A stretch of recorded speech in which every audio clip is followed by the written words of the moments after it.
아닙니다. 들 수 있으려나 모르겠네. 네, 목사님 수고하셨습니다. 우리 축하해 박수 한번 쳐주시기 바랍니다. 네. 우리 성경 지금 제가 드리는 이 시상품보다 성경을 쓰시면서 하나님이 주신 그 마음이 훨씬 더 풍성하고 더 풍성했을 줄로 믿습니다. 우리 하나님 말씀 보시겠습니다. 하나님 말씀은 요한복음입니다. 요한복음 20장입니다. 요한복음 20장입니다.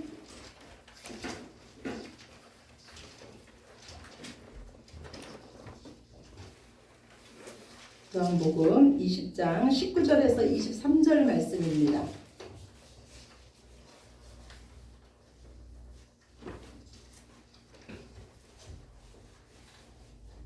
요한복음 20장 19절에서 23절 말씀입니다.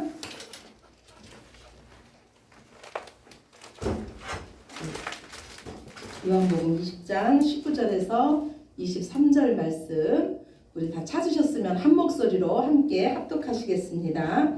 이날 곧 안식 후 첫날 저녁 때에 제자들이 유대인들을 두려워하여 모인 곳에 문들을 닫았더니 예수께서 오사 가운데 서서 이르시되 너희에게 평강이 있을지어다. 이 말씀을 하시고 손과 옆구리를 보이시니 제자들이 주를 보고 기뻐하더라. 예수께서 또 이르시되 너희에게 평강이 있을지어다. 아버지께서 나를 보내신 것 같이 나도 너희를 보내노라. 이 말씀을 하시고 그들을 향하여 숨을 내쉬며 이르시되 성령을 받으라. 너희가 누구의 죄든지 사하면 사하여질 것이요 누구의 죄든지 그대로 두면 그대로 있으리라 하시니라. 아멘. 예.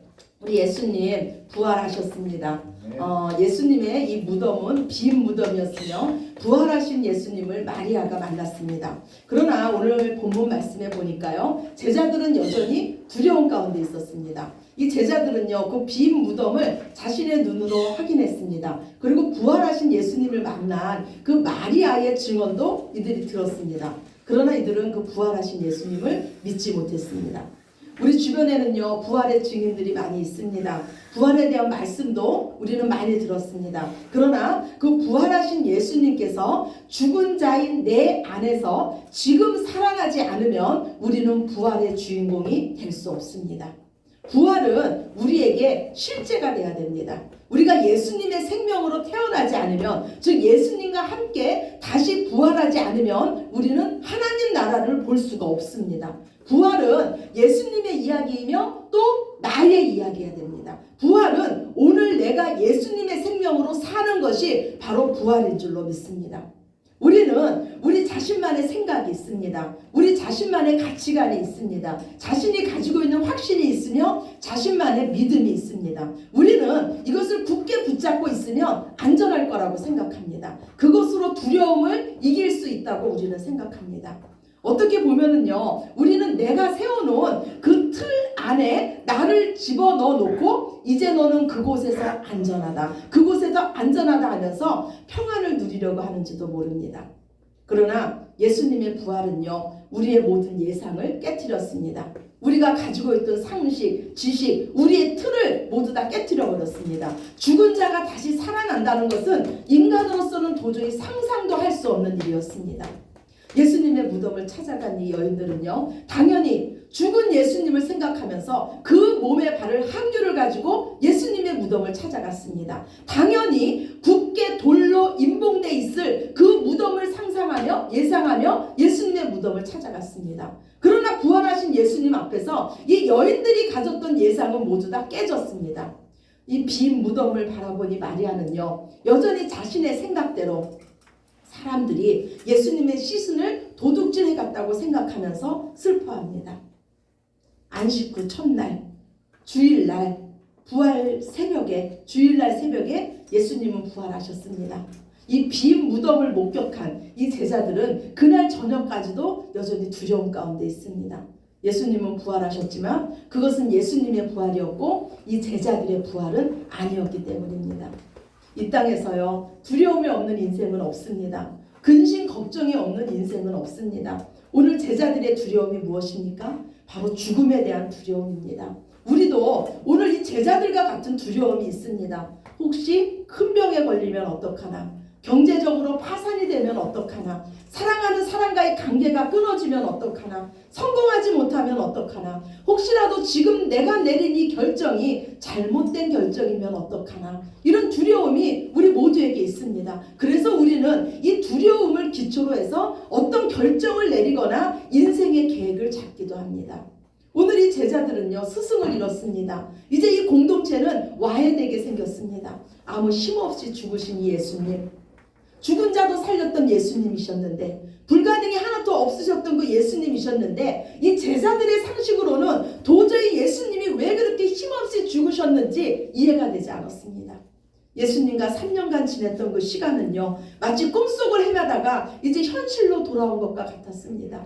예수님을 통해서 이루고자 했던 내 계획, 내 꿈은 한순간에 더 무너지고 말았습니다. 이 제자들은요, 두려움에 인해서 그 문을 굳게 닫았습니다.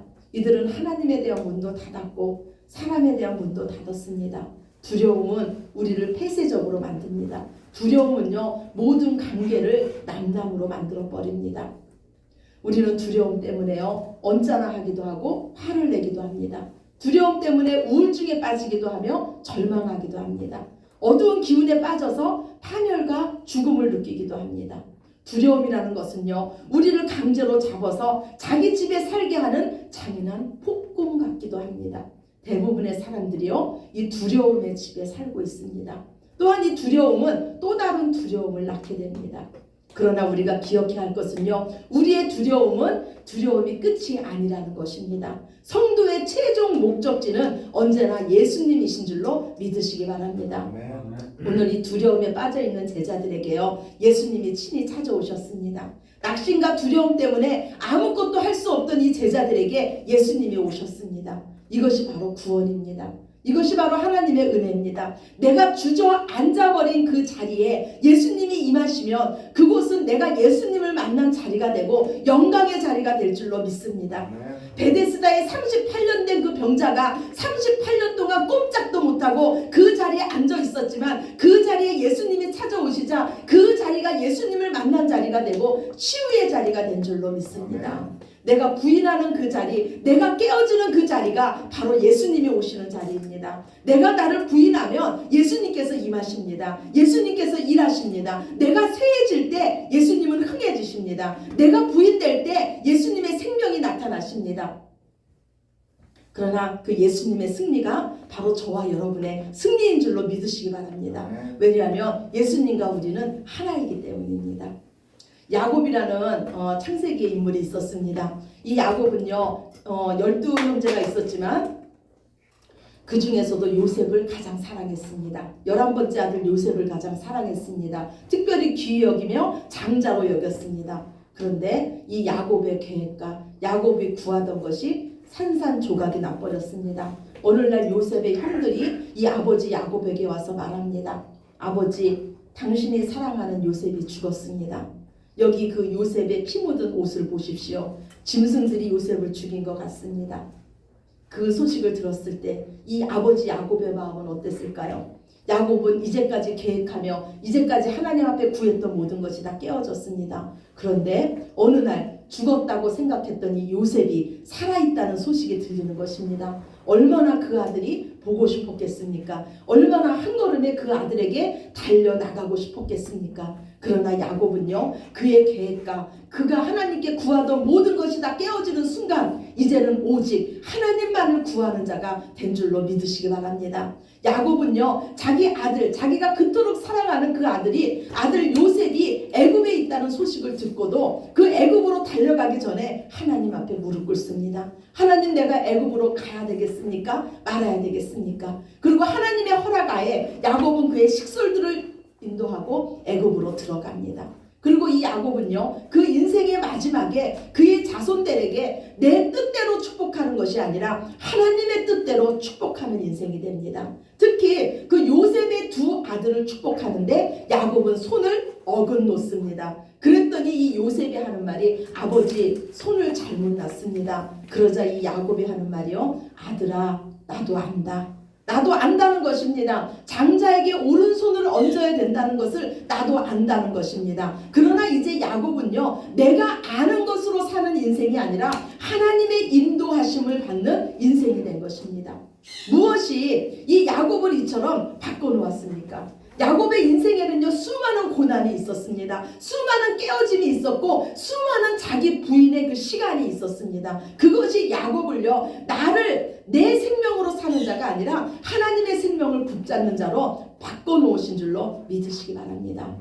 하나님은요, 자기 백성을 반드시 구원하십니다. 반드시 자기 백성을 하나님 나라를 보는 자, 반드시 그분의 영으로 인도함 받는 자로 바꿔놓으십니다. 하나님은 우리의 모든 상황을 동원해서 그분의 뜻, 가장 선한 뜻을 우리의 삶에 이루십니다. 이 하나님의 놀라운 섭리를 아는 자는요, 절망 중에도 소망을 꿈꾸게 됩니다. 고난 가운데서도 하나님의 축복을 바라보게 됩니다. 그래서 우리는요, 모든 일에 감사하며 어떤 상황에서도 평안할 수 있는 것입니다. 오늘 주보 첫 번째 말씀입니다. 요한일서 4장 18절입니다. 요한일서 4장 18절 말씀 우리 같이 보시겠습니다. 사랑 안에 두려움이 없고 온전한 사랑이 두려움을 내쫓나니 두려움에는 형벌이 있음이라. 두려워하는 자는 사랑 안에서 온전히 이루지 못하였느니라. 아멘. 우리가 이 두려움을 쫓는 비결은요, 오직 온전한 사랑이라고 말씀하고 있습니다. 오늘 예수님은요, 두려워하는 이 제자들에게 말씀하세요. 너희에게 평강이 있을지어다. 그러시면서 예수님은요, 자신의 손과 옆구리를 보여주십니다. 그러자 이 제자들은 예수님의 모습을 보고 기뻐합니다. 그들의 근심과 두려움은요, 기쁨으로 바뀝니다. 우리들에게, 우리 성도들에게 주어진 평강은요, 세상이 주는 평강과 다릅니다. 성도에게 주어진 평강은요, 아무것도 일어나지 아니하는 평안함이 아닙니다. 거친 파도 속에서도 나를 부인함을 통해서 예수님의 생명으로 사는 평강입니다. 그것은 십자가의 사랑을 통과한 평강. 그래서 그 평강은요, 그 누구도 빼앗아갈 수 없습니다. 왜냐하면 평강의 근원이신 하나님께서 저와 여러분 안에 오셨기 때문입니다. 오늘 주보 두 번째예요. 요한복음 1장 14절입니다. 요한복음 1장 14절입니다. 말씀이 육신이 되어 우리 가운데 거하심에 우리가 그의 영광을 보니 아버지의 독생자의 영광이요 은혜와 진리가 충만하더라. 예, 말씀이신 예수님께서 육신이 되었습니다. 왜 말씀이신 예수님께서 사람으로 오셨습니까? 우리 가운데 거하시러 오셨습니다. 우리와 함께 하시기 위해서 이 땅에 오셨습니다. 우리는 예수님을 통해서 스스로 계신 분, 독생하신 하나님의 영광을 보게 되며 은혜와 진리가 충만한 삶 속에 이제 거하게 되었습니다. 예수님은요, 그 제자들을 부르시는 가정 속에서요, 그 제자들을 자신의 집으로 초대하십니다. 그리고 그곳에 함께 거하십니다. 우리는 이 모습을 통해서요, 예수님은 당신이 진정한 우리의 집이며 우리의 피난처이며 우리의 안식처라는 것을 보여주셨습니다. 또한 예수님은 우리에게 약속하시길요, 너희는 내 안에 거하라. 그리하면 나도 너희 안에 거하리라. 너희가 내 안에 거하면, 즉 너희가 내 집에 거하면 너희는 풍성한 열매를 맺을 것이며 너희는 내 기쁨으로 충만하게 될 것이다. 예수님은요, 당신 안에 거하는 자에게 기쁨과 이 평안함과 함께 풍성한 열매를 약속하셨습니다. 많은 사람들이요, 자신이 갖고 있는 두려움을 감춥니다. 그것을 다른 것으로 포장합니다. 겁이 많은 강아지가 더 많이 짖는다고 합니다. 즉 내면에 두려움이 많은 자들이요, 더 큰 소리를 칩니다. 더 많은 것으로 그 외면을 포장하는 것을 우리는 볼 수 있습니다. 그러나 하나님은요, 우리에게 약속하시길요, 내 면을 포장한 상품이 아니라 열매를 약속하셨습니다. 우리는요, 상품과 열매를 구분할 줄 알아야 합니다. 열매는요, 예수님께서 약속하신 것이고 상품은 사람들이 만든 것입니다. 우리는 이 세상의 모든 것을 통해서 상품을 만들 수 있습니다. 자동차나 집이나 영향력 있는 친구, 성공 등은 우리를 멋지게 포장합니다. 그런데 우리가 여기서 알아야 할 것은 많은 상품들을 통해서 나 자신을 과시하려고 하는 그것조차도 두려움의 다른 표현이라는 것입니다. 그래서 하나님은요, 우리의 외면을 보시는 것이 아니라 우리의 중심을 보십니다. 그런데 그 중심에 하나님이 없는 자는 그 두려움을, 외모를 포장함으로써 자신의 두려움을 감추려고 합니다. 그러나 중심에 예수 그리스도를 모신 자, 예수님의 부활 생명으로 사는 자는요, 자신의 외모를 보지 않습니다. 이것이 무슨 말씀입니까? 나의 어떠함보다 우리 내면에 계신 그 하나님께 집중하게 됩니다. 하나님께서 나를 얼마나 사랑하시는지, 오늘도 하나님께서 무슨 말씀을 나에게 주시는지, 오늘도 하나님께서 나를 어떻게 인도하시는지 그 하나님께 집중하게 됩니다. 그런데 우리 한번 생각해 봅시다. 우리가 언제 하나님께 더 깊이 집중하게 됩니까? 언제 하나님을 바라보게 됩니까? 그것은요, 내가 이제까지 내놓았던 모든 상품들이 깨어질 때입니다. 내가 이제까지 포장했던 모든 것들이 찢어질 때입니다. 그때가 바로 내가 부인되는 순간입니다. 그리고 내가 부인되는 그 자리에 상하고 찢긴 심령에 예수님께서 오시는 줄로 믿으시기 바랍니다. 예수님은 우리의 이 포장된 이 포장지를 찢어버리시며 예수님의 옷으로 우리를 옷 입혀주십니다. 그래서 우리는요, 어떤 상황에도 두려워하지 않습니다. 어떤 상황에서도 근심하지 않습니다. 잠시 두려워하고 근심할 수 있으나 우리는 그곳에서 살아계신 예수님을 만나며 여전히 우리를 사랑하시며 여전히 우리의 편대 주시는 그분을 보게 될 줄로 믿습니다.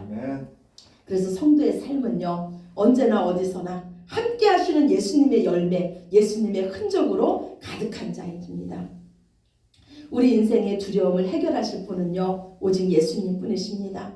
만물보다 크신 분, 모든 상황보다 크신 분, 우리 하나님만이 우리에게 진정한 평강을 주실 수 있습니다. 예수님은 우리에게 세상이 줄 수 없는 평안을 주시면서 우리를 세상으로 보내십니다. 이제는 상품으로 사는 자가 아니라 하나님의 집에 거하는 자로, 약속된 열매로 사는 자로 우리를 세상으로 보내십니다.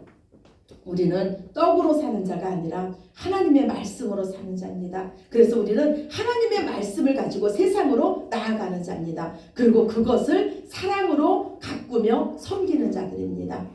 만약에 어떤 자가요, 고멜에서 씨앗을 이 땅에 심었습니다. 화분에 씨앗을 심었어요. 그런데 그것이 살았는지 죽었는지, 그것이 잘 자라는지 보기 위해서 그 씨앗을 날마다 파헤친다면 그 씨앗이 살 수 있을까요? 그 씨앗이 자라날 수 있을까요?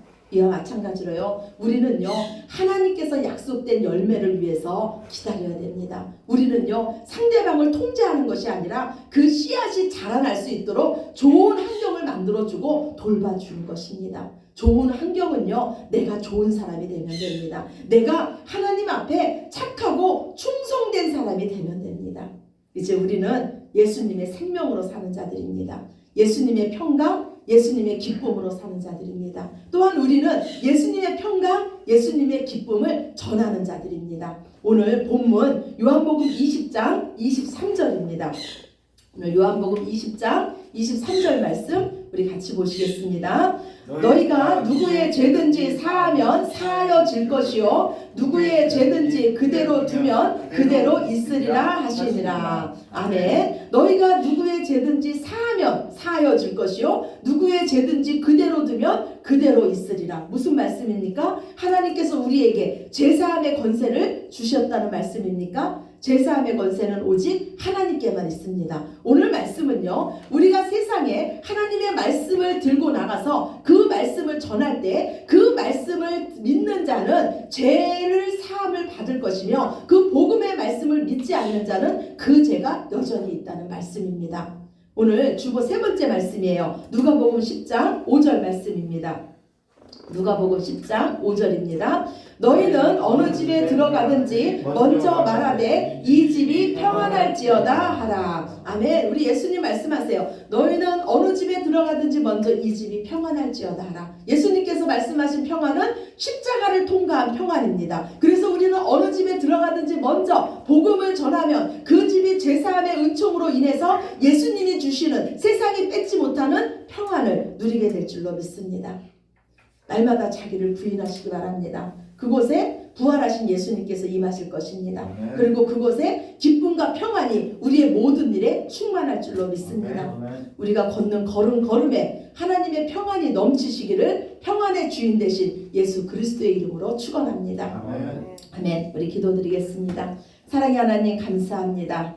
우리를 다스려 주시며 우리를 주장하여 주시니 감사합니다. 평강의 하나님, 기쁨의 하나님, 우리를 다스려 주시옵소서. 우리가 평안의 사도로 세상에 나아가게 하셨사오니 오직 복음의 말씀으로 주님의 뜻을 증거하게 하여 주시며 우리가 주님의 기쁨, 주님의 평강을 누리게 하시옵소서. 감사드립니다. 사랑이 많으신 예수님 이름으로 기도드렸습니다. 아멘. 아멘.